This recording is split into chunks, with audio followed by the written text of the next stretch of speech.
Welcome to the 3 Rule Parenting Podcast, where we have conversations about parenting with grace and how to better disciple our own children. I'm lead pastor Melissa, and I am a single mom of a beautiful 20-month-old daughter.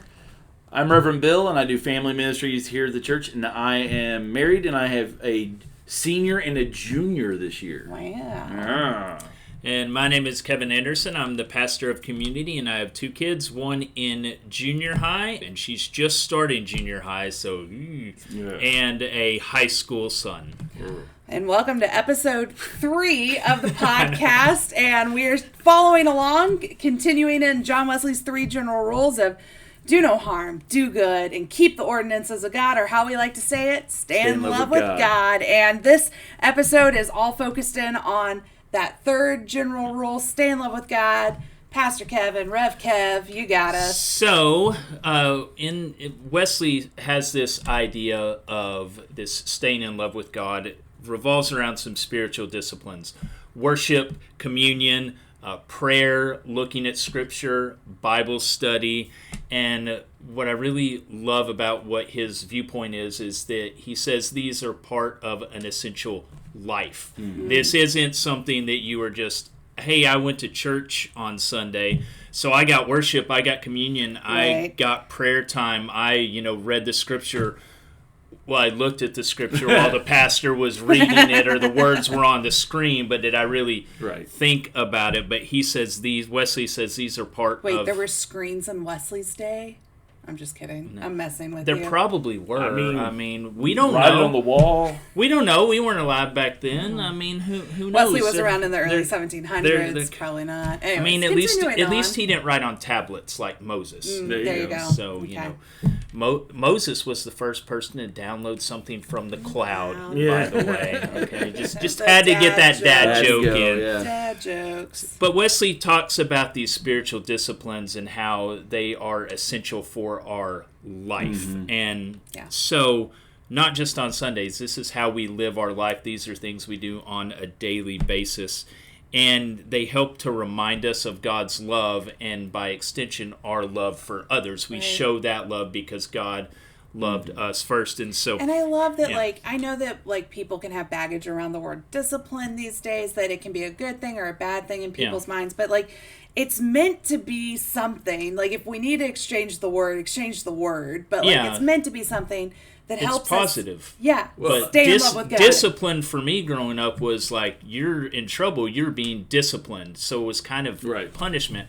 But this discipline is more of something that you consistently do. This is a discipline for you to actually do on a day-to-day basis. Practice. Yeah, discipline this is how we practice something. Yeah. Okay, then we're going to call intentional practice. We're going to call them spiritual practices. Yeah. There you go. How about that? It. How can we do those things in a parental setting? So what are some practices that y'all have done with your kids that help with their faith development?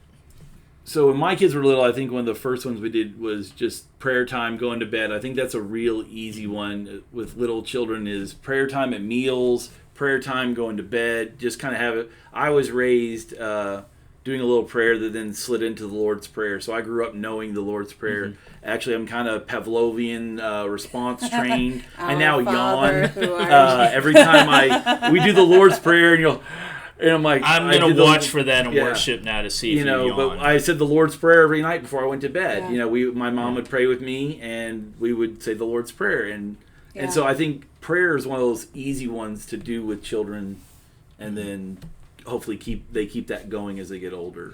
Yeah. I mean, I do that with Ellis currently. I'm really grateful. There's actually a congregation member here that one of the gifts she gave me when Ellis was, when I was still pregnant with her, was the set of Scripture prayer cards that were just so easy to pull from, even when she was just, laying in my arms, but just to be able to speak those over her. And now I have a book because she loves books. And so we have, she knows that the rhythm is we're going to read books with Cora and Robin, and then I sing to her, and I move her over to her bed and lay her in her bed, and then as she's laying there, I'm going to pull down this special book, and I'm going to read her a prayer out of that book. And another one that I do that I think comes from my own personal spiritual life that I realize is one of the hardest practices, but it's one of the most fulfilling practices for me, is just the practice of stillness. And so I try to have a moment with Ellis every day where I'm simply still with her. And she actually kind of helped me create it. If you ever get to watch my daughter with me, one of the things that people notice is like, I'll be sitting on the floor or sometimes sitting like up on the couch or something. But if I'm like on the floor, crisscross applesauce, Ellis will turn around like a good 5 feet in front of me and then start to back up, and then sit down in my lap. But in that, she's coming to spend this time with me. And so I try and just create this moment of stillness. And now as she gets older, I can start to narrate, and eventually she can kind of figure out that like we have permission to just be with God and to know that God is with us, and how much she understands that, maybe little or less, but I think they know more than what we give them credit for a lot of times. I think as she grows, that her understanding of that will grow as well. So we did talk last week, the 40 assets and, working with those with our children. But as I thought about it, kind of, how do we model that? How do we model that behavior for them? And talking about, adhering to the ordinances of God is this idea of where are mistakes? Where are flaws? I don't know about y'all, but I don't like to admit when I'm wrong. In fact, never. There's a kind of a running joke in our family because I'm stubborn, that if Kathy is right about something and I'm wrong about something, they'll be like, "Okay, Dad, it's okay. You can say it," and I will say, "Kathy is right," or "Mom is right," and they're like, "You just can't say it, can you? You can't say that you're wrong," and then I'll be like, "I was wrong." But we don't. It's funny, but the way that I was probably not raised, but maybe my thinking growing up was admitting I was wrong or I made a mistake was a sign of weakness. That I was judged by that. It's like, so I would keep it in if I made a mistake, but it has this effect where it piles on top of it, and then all of a sudden, snowball, everything, just runs downhill because you have made so many mistakes and you're trying to not lie about them, but you're not being completely honest about it. And some of those assets that are on that list from last week, honesty and integrity. Well, we need to admit when we're wrong, especially in front of our children. Last week we were grilling. And Carson was grilling. He likes to grill outside even though it's hot. And he said something to me as I was walking inside and he was walking outside. I don't even remember what he said, but he said it in a very rude manner. And I responded in a very rude manner. And then Kathy didn't say anything, and then later on she goes, I really wanted to say something to you about Kevin, about your tone of voice, but I decided that was not the time. But how do we model those things for our kids when we make mistakes? How do we own up to them? What's in your experience when you make a mistake? Is it as simple as going to your children and saying, I'm sorry, or do you go to your children and explain the whole situation? I think it kind of depends for me on the situation. I've done both. Yeah. Like, I've come back like the next day and been like, "Hey, here's what you didn't know was going on. Yeah. Here's what," and I overreacted. I acted in a way I'm not happy with, but I want you to understand, and also understand this wasn't all about you.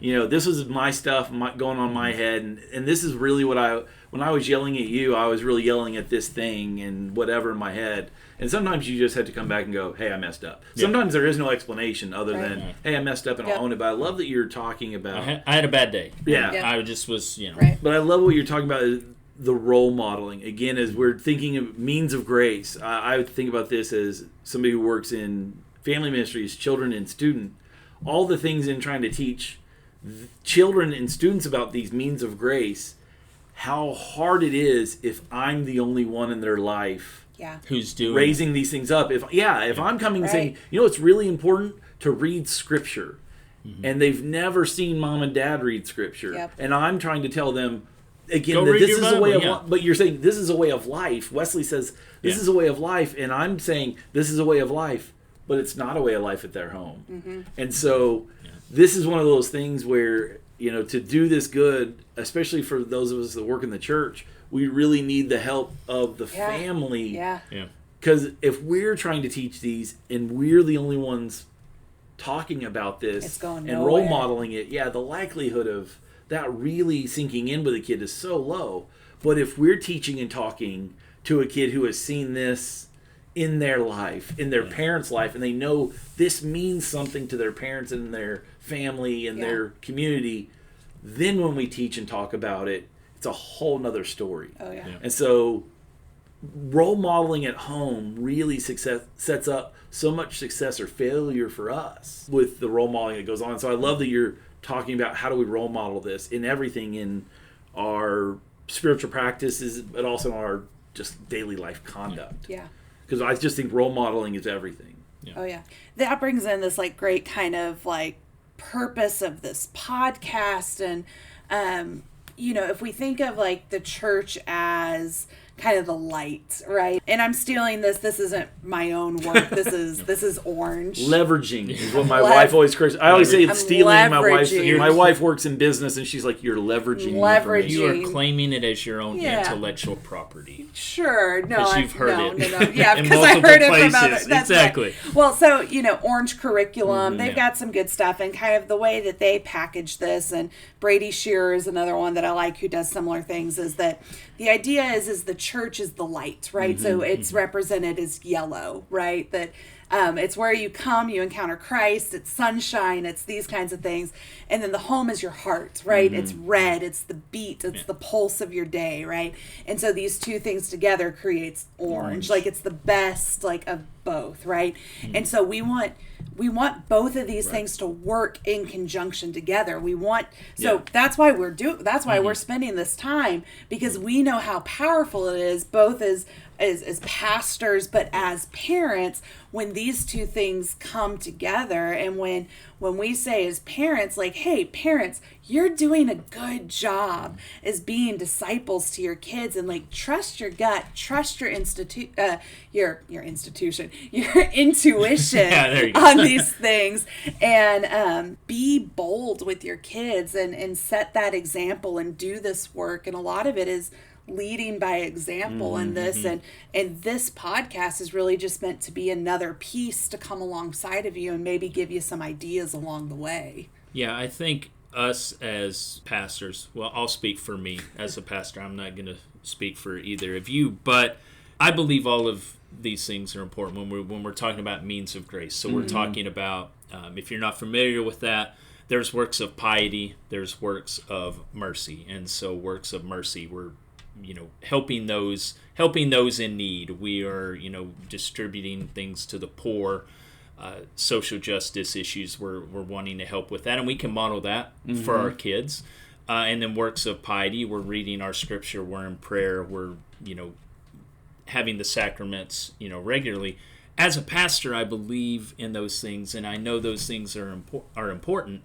In the busyness of life, as a parent, on a day-to-day basis, I need to be better about focusing on those things with my family at home, because I get home from a day of being in the office, and I just want to relax and watch TV.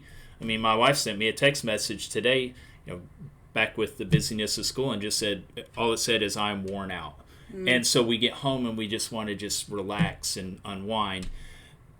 I need to be better about focusing some time as a parent on these things, and helping with what our kids need and modeling that behavior for them.